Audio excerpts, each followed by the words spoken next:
اذا اردت ان تعص اللہ،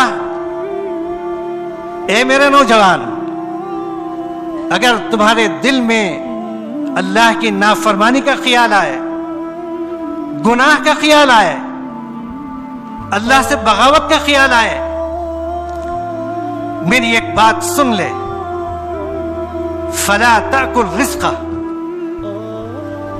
اللہ کی بغاوت کر کے، اللہ کی نافرمانی کر کے، اللہ کی معصیت کر کے اللہ کے رزق کو کھائے۔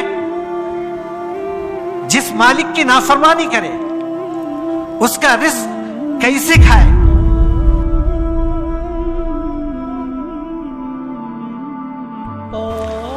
بسم اللہ الرحمن الرحیم، نحمدہ و نصلی علی رسولہ الکریم۔ میرے عزیز نوجوانوں، الحمدللہ آپ کے سامنے ہمارے معزز علماء کرام نے بہت ہی قیمتی باتیں رکھی ہیں، بالخصوص ابھی جو خطاب آپ سن رہے تھے، سب کے چہروں پر ایک عجیب قسم کی رقت کی کیفیت دکھائی دے رہی تھی۔ کسی کی آنکھ سے آنسو ہے اور کسی کے چہرے پر اضطراب کی کیفیت ہے۔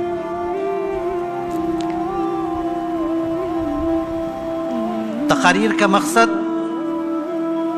صرف کانوں کی لذت نہیں ہے، بلکہ جو بات کہی گئی اس کو دل میں اتارنا ہے۔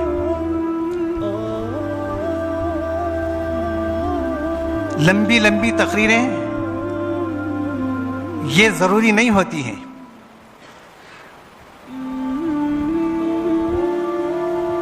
بلکہ زندگی کو سنوارنے کے لیے، بنانے کے لیے ایک ایک بول بھی کافی ہوتا ہے۔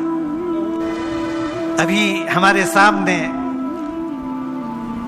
مقرر شیریں بیان حضرت مولانا عبدالکریم صاحب کاشفی مدد اللہ العالی نے حضرت ابراہیم ابن آدم کا ایک واقعہ سنایا، تو اسی پر میں ایک اور واقعہ آپ کے سامنے پیش کر کے اپنی بات مکمل کرتا ہوں۔ ایک بہت بڑے عالم دین ہیں علامہ ابن جوزی، ان کی ایک کتاب ہے جس کا نام ہے عجیب الخطبہ۔ اس میں ایک واقعہ حضرت ابراہیم ابن ادہم رحمہ اللہ سے متعلق ان کے حوالے سے ایک واقعہ لکھا ہوا ہے کہ ایک نوجوان حضرت کی خدمت میں حاضر ہوا، بہت پریشان حال، چہرے سے الجھا ہوا۔ حضرت نے اس کو اپنے پاس بٹھایا، پوچھا، نوجوان کیا بات ہے، کیوں اتنے پریشان لگ رہے ہو؟ اس نے کہا، آپ نے جب پوچھا ہے تو میں سچ سچ بتاؤں گا، میں ایک آزاد مزاج نوجوان ہوں، انا مسرف علی نفسی، میں نے اس کم عمری میں کوئی گناہ ایسا نہیں جس کو میں نے نہ کیا ہو، لیکن اب میرے دل کے اندر یہ احساس پیدا ہوا کہ میں اپنی زندگی کو بدلوں۔ میں نے اپنے آپ پر بہت ظلم تو کر لیا،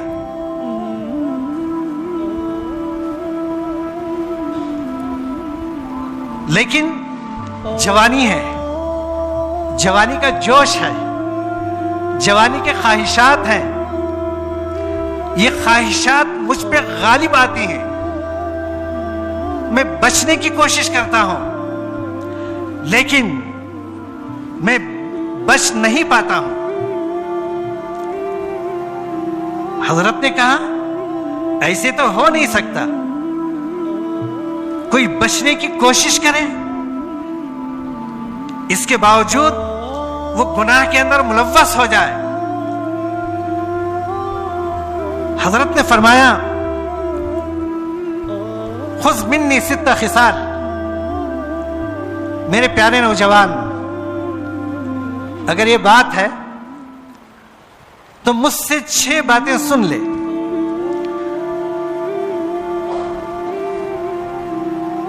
اس کے بعد لا یضرک بعدہ ماذا تفعل، تم کیا کرو گے اس کے بعد تمہارے لیے کوئی نقصان نہیں دے گا۔ حضرت نے کہا توجہ سے سنو، نوجوان ہی کا واقعہ ہے۔ حضرت نے اس سے یہ کہا اذا اردت ان تعص اللہ، اے میرے نوجوان اگر تمہارے دل میں اللہ کی نافرمانی کا خیال آئے، گناہ کا خیال آئے، اللہ سے بغاوت کا خیال آئے، میری ایک بات سن لے، فلا تأکل رزقہ، اللہ کی بغاوت کر کے، اللہ کی نافرمانی کر کے، اللہ کی معصیت کر کے اللہ کے رزق کو کھائے۔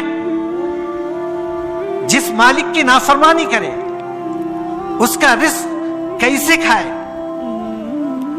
نوجوان نے کہا فمن این آکل، تو پھر میں کہاں سے کھاؤں؟ ساری کائنات میں جو کچھ ہے اللہ ہی کا دیا ہوا ہے، اللہ ہی کا رزق ہے۔ تو پھر حضرت نے کہا افیحسن بک، اے میرے نوجوان کیا تمہارے لائق یہ بات ہوگی، کیا تمہارے شاعر شان یہ بات ہوگی کہ تم اللہ کی نافرمانی کرو اور اللہ کا رزق کھاؤ؟ کیسے تم جرأت کرو گے؟ نوجوان نے کہا ٹھیک ہے، دوسری کیا بات ہے؟ حضرت نے کہا اذا اردت ان تعص اللہ، جب بھی گناہ کا کوئی خیال آئے، گناہ کی جرأت تم کیسے کر سکتے ہو؟ اگر گناہ کا خیال آئے تو میرا ایک مشورہ ہے، فلا تسکن بلدہ، اللہ کے ملک کے اندر، اللہ کے شہر کے اندر، اللہ کی سرزمین کے اندر سکونت نہ کرو۔ اللہ کی سرزمین، اس پر تم کرایہ دار ہو، تم کرایہ دار ہو کر اپنے مالک کی نافرمانی کرو گے تو کوئی کرایہ دار تمہیں برداشت کرے گا؟ نوجوان نے کہا ٹھیک ہے، تیسری بات فرمایا اذا اردت ان تعص اللہ، اگر تم اللہ کی نافرمانی کا ارادہ کرو، اذهب الى مکان بعید لا یراہ اللہ، تم اگر اللہ کی نافرمانی کرتے ہو، نافرمانی کا ارادہ کرتے ہو، کسی ایسے مکان میں چلے جاؤ، کسی ایسی جگہ پر چلا جاؤ جہاں تمہیں اللہ نہ دیکھ سکتا۔ نوجوان کہا حضرت والا یہ کیسے ہو سکتا ہے؟ هو يعلم السرائر ويكشف الضمائر هو يعلم خائنة الأعين وما تخفي الصدور، وہ مالک تو وہ مالک ہے جو دلوں کے راز کو جانتا ہے، ہماری اپنی پوشیدہ چیزوں کو جانتا ہے، تو پھر میں اس کے آنکھوں سے کیسے دور ہو سکتا ہوں؟ تو حضرت ابراہیم ابن آدم نے کہا اے نوجوان، جب تم اللہ کے رزق کو چھوڑ نہیں سکتے، اللہ کے ملک کو چھوڑ نہیں سکتے، اللہ کی آنکھوں سے دور نہیں ہو سکتے، تو پھر گناہ کا ارادہ کیسے کرو گے؟ اس کی معصیت کا ارادہ کیسے کرو گے؟ پھر نوجوان نے کہا کوئی اور بات؟ حضرت نے فرمایا اذا اردت ان تعصی اللہ، اگر تم اللہ کی نافرمانی کا ارادہ کرو، اللہ کی معصیت کا ارادہ کرو، تو پھر جب ملک الموت آئے، اذا جاء ملک الموت، جب تمہارے پاس موت کا فرشتہ آئے تو تم اس سے معذرت کر لینا، اخرنی یا ملک الموت، اخرنی لأن اتوب اللہ، اے ملک الموت تم نے مجھ پر یہاں تک مجھے زندگی کی مہلت ملی، اب تم آ گئے ہو، جان لیے بغیر تو جا نہیں سکتی، میں جانتا ہوں، لیکن اتنی مہلت مجھے دے دو، اتنا وقت مجھے دے دو کہ میں اللہ کی بارگاہ میں توبہ کر لوں۔ کیا تمہارے پاس ملک الموت کو ٹالنے کے لیے کوئی موقع ہے؟ اگر تمہارے پاس اس کا موقع ہے تو پھر تم گناہ کر سکتے ہو۔ پھر نوجوان نے کہا مزید کوئی اور نصیحت؟ فرمایا اگر تم اللہ کے رزق کو چھوڑ نہیں سکتے، اللہ کے ملک کو چھوڑ نہیں سکتے، ملک الموت سے تم بچ نہیں سکتے، اللہ کی نگاہوں سے بچ نہیں سکتے، تو پھر جب تم مر جاؤ، خبر میں پہنچ جاؤ، منکر نکیر آ جائیں تو ان سے تم مباحثہ کر لینا، فقاسمھا الی، اگر تمہارے پاس اس بات کی طاقت ہے کہ تم منکر نکیر کے سوالات کو ٹال سکتے ہو اور اپنی قوت و جوانی سے تم ان کو لاجواب کر سکتے ہو، اگر یہ تمہارے پاس گنجائش ہے تو پھر تمہیں گناہ کرنے کی ہمت کرو۔ نوجوان نے کہا کہ منکر نکیر کو کون ٹال سکتا ہے؟ دنیا کی کوئی طاقت کو ٹال نہیں سکتی۔ تو حضرت نے فرمایا میرے نوجوان یہ بھی چھوڑ، اگر تمہارے بس میں ہو، منکر نکیر سے بھی تم بچ سکتے ہو، لیکن جب تم اللہ کی بارگاہ میں پہنچ جاؤ، اذا برغ من بین ید اللہ، جب تم اللہ کی بارگاہ میں پہنچ جاؤ تو کیا تمہارے پاس اس بات کی گنجائش ہے؟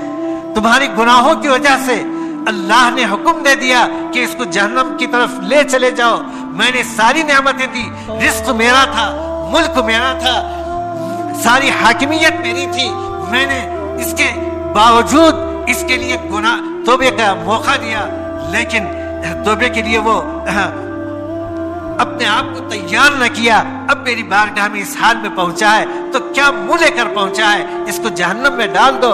کیا تمہارے پاس اس بات کی گنجائش ہے کہ تم اللہ تعالیٰ کے حکم کو ٹال سکو؟ جیسے ہی حضرت نے کہا اس نوجوان کی چیخ نکل گئی،